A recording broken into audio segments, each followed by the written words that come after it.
নমস্কার, সবাইকে স্বাগত জানাচ্ছি সানভিউ কিচেন এবং ব্লগের আরও একটি ভিডিওতে। সবাই কেমন আছেন? আশা করছি সবাই বেশ ভালো আছেন। আর আমরাও কিন্তু মোটামুটি ভালোই আছি। তবে আজকের দিনে বেশ ভালো একটা সমস্যায় পড়ে গিয়েছি। তো কি সমস্যায় পড়ে গিয়েছি অবশ্যই আপনাদের সঙ্গে শেয়ার করব। তো এখন বাজে হলো দেড়টা মতো বাজে। আর এখন যাব রান্না করতে। আজকে তো খুবই একটা সমস্যায় পড়ে গিয়েছিলাম। সারা দিন জল ছিল না, মানে সকাল থেকে এখনও অবধি জল ছিল না। যেহেতু কারেন্ট ছিল না তাই জন্য জলও উঠাতে পারিনি, ট্যাঙ্কিতে তো জলও ছিল না। তো এই জন্য এখন স্নান ধান করে পুজো পাঠ করে এই যে এখন বাবু ঘুমিয়ে আছে। তো এখন যাব, এই বাবু ঘুমিয়ে আছে। তো এখন যাব হলো রান্না করতে।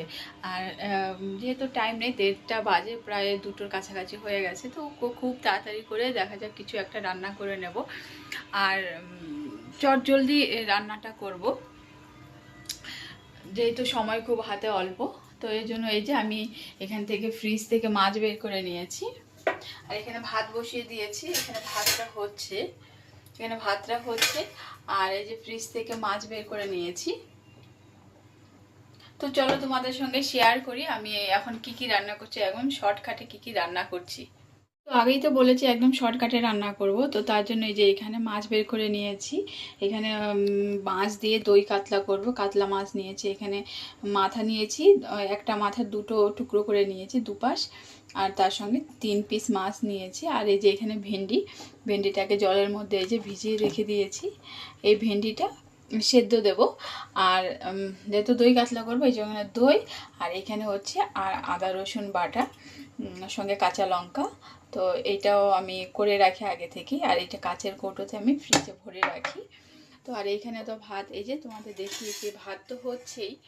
তো জলদি চলো এবার কড়াইও এখানে গরম হয়ে গেছে, বসিয়ে দিই। মাছটা আগে প্রথমে ভেজে নিই, তারপরে অন্য পাশে মশলাগুলো কষিয়ে নেব। তো সবার প্রথমে এই যে ভেন্ডিগুলোর মাথাগুলো কেটে ফেলে দেব। আর এই যে দেখে নেব পোকা আছে কিনা।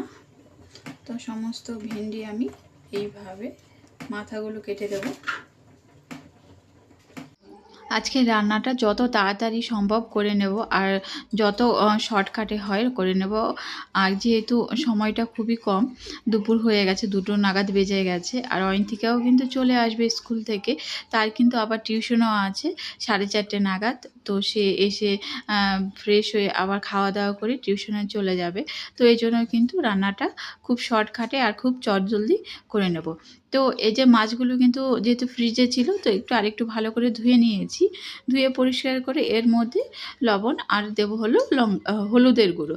লঙ্কার গুঁড়োটা আমি মাছ ভাজায় ইউজ করি না। আর যেহেতু একই ঘরের মধ্যে রান্না বান্না হয়, এই জন্য কিন্তু লঙ্কার গুঁড়ো দিয়ে মাছ ভাজতে গেলে অনেক সময় খুবই একটা কড়া স্মেল হয়, যাতে খুবই কাশি হয় বাচ্চাদের। তো এই জন্য কিন্তু আমি লঙ্কার গুঁড়োটা মাছ ভাজায় ইউজ করি না।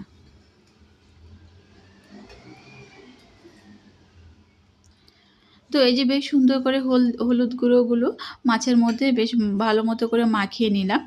তো এবার কিন্তু মাছগুলোকে বেশ কড়া মতো করে একটু ভেজে নেব। আর ওই দিকে কিন্তু ভাতটাও আমার প্রায় হয়ে গেছে। অপর পাশে কিন্তু কড়াই আমি চাপিয়ে দিয়েছি, ওইখানে কিন্তু আমি মশলাটাও করে নেব। যখন হাতে সময় না থাকে তখন কিন্তু চটজলদি কী রান্না করব, মানে এরকম একটা ব্যাপার থাকে যে কি তাড়াতাড়ি করে রান্না করা যায়। তো সেই চিন্তা ভাবনা কিন্তু সবসময় মাথায় থাকে। আর ঘরে যদি থাকে ছোট একটা বাচ্চা, তাহলে কিন্তু টেনশনটা আরও অনেকটা দ্বিগুণ হয়ে যায়।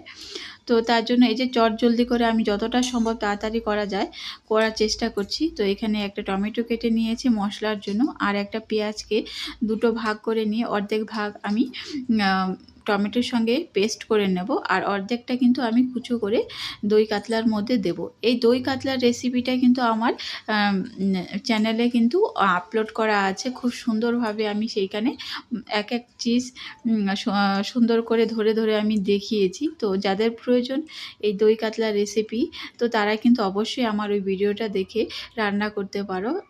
আমি তোমাদের গ্যারান্টি দিচ্ছি তোমাদের কিন্তু খুবই ভালো লাগবে এইভাবে দই কাতলা রেসিপি যদি করো। আমার রেসিপিটাকে ফলো করে তোমাদের কিন্তু খুবই ভালো লাগবে। আর দেখতে এবং খেতে টাই কিন্তু খুবই সুন্দর হবে। তো এই যে এখানে টেস্টের জন্য আমি একটু আলমন্ড বাদাম দিয়ে দিলাম।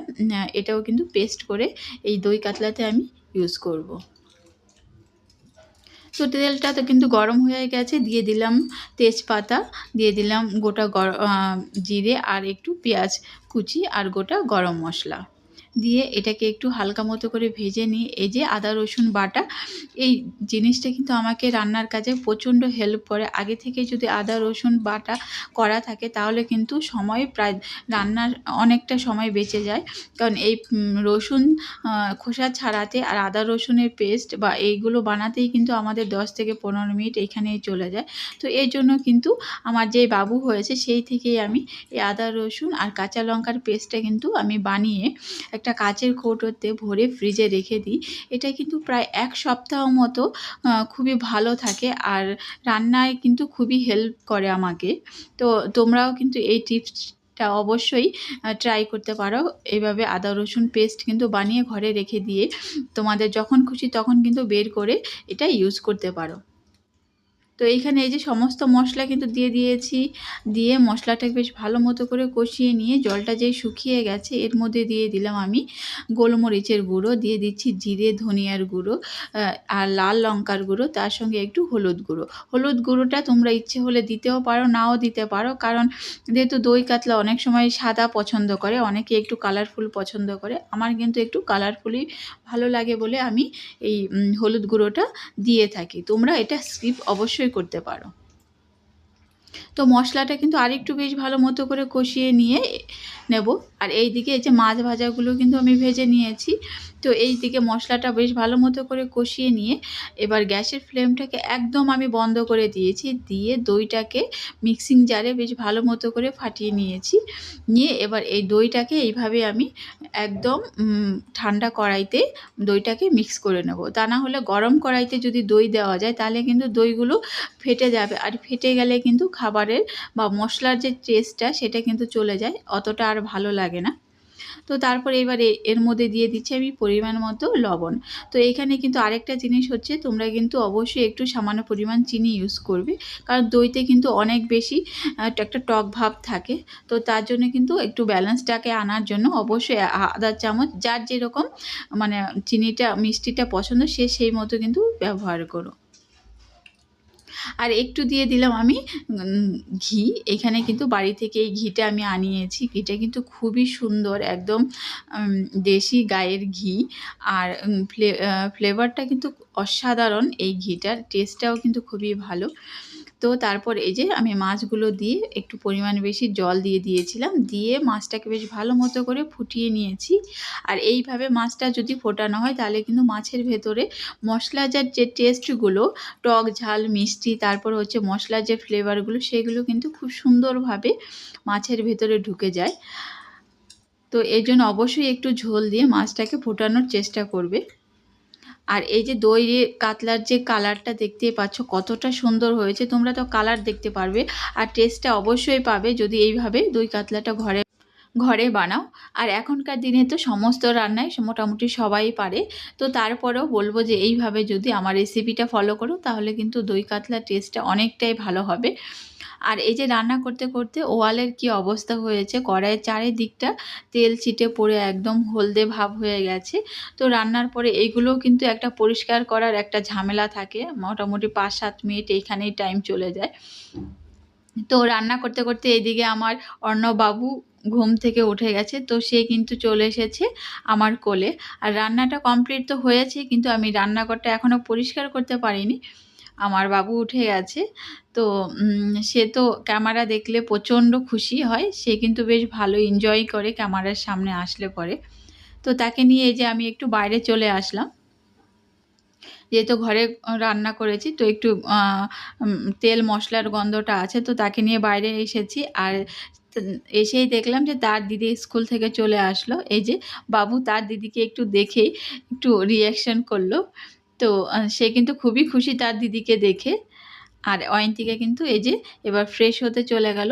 আর আমি এইদিকে দুপুরের খাবারটা বেড়ে নিলাম। এখানে আমি খাবারে নিয়েছি হলো ভেন্ডি সেদ্ধ, আর তার সঙ্গে কাঁচা পেঁয়াজ, কাঁচা লঙ্কা, আর নিলাম কাঁচা সর্ষের তেল। এইভাবে কাঁচা পেঁয়াজ লঙ্কা দিয়ে আমার ভেন্ডি সেদ্ধ খেতে কিন্তু খুবই ভালো লাগে। অনেকে ভাজা পেঁয়াজ বা ভাজা শুকনো লঙ্কা দিয়ে ভেন্ডি সেদ্ধ খায়, আমার কিন্তু এইভাবে বেশ ভালো লাগে। কার কীভাবে ভালো লাগে অবশ্যই কমেন্ট করে জানাবে। আর এখানে নিয়ে নিলাম আমি মাছের মাথা দই কাতলা থেকে। তো দুপুরের খাবারটা কিন্তু এই যে রেডি করে নিয়েছি। চলো এবার খেয়ে নিই। আর বাবু কিন্তু এই যে বিছানায় শুয়ে আছে, সে তার পাশে বসেই কিন্তু আমি খাবো। আমি যদি তার পাশে বসেই খাই, সে কিন্তু খুবই এনজয় করে আমাকে দেখে, তো মা খাচ্ছে বলে। চলো তাহলে আজকের ভিডিওটা এখানেই শেষ করছি। সবাই খুব ভালো থেকো, সুস্থ থেকো। দেখা হবে অন্য একটি